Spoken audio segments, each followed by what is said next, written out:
స్వామి వివేకానంద గారి మంచి మాటలు.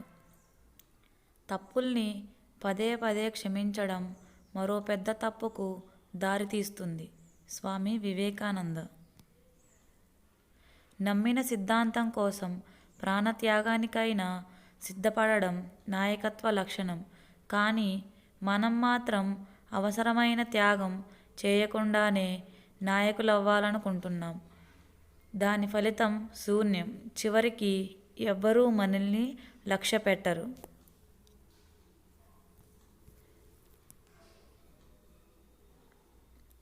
పిరికితనం మనిషిని నిర్వీర్యుణ్ణి చేస్తుంది.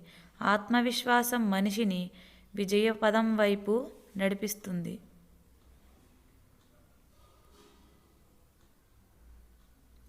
నువ్వు ఎలాంటి చేష్టలను కలిగి ఉంటావో అలాంటి జీవితమే నిర్మితమవుతుంది.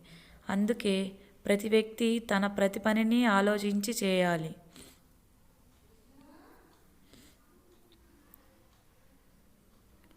వేదాంతం అనే సింహం ఘనంగా గర్జించనంత వరకే ఇతర శాస్త్రాలనే నక్కలు ఊలలు పెడుతుంటాయి.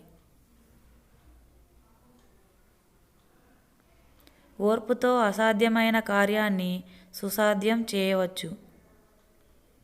ఈ వీడియో మీకు నచ్చినట్లయితే please like, share and subscribe my channel.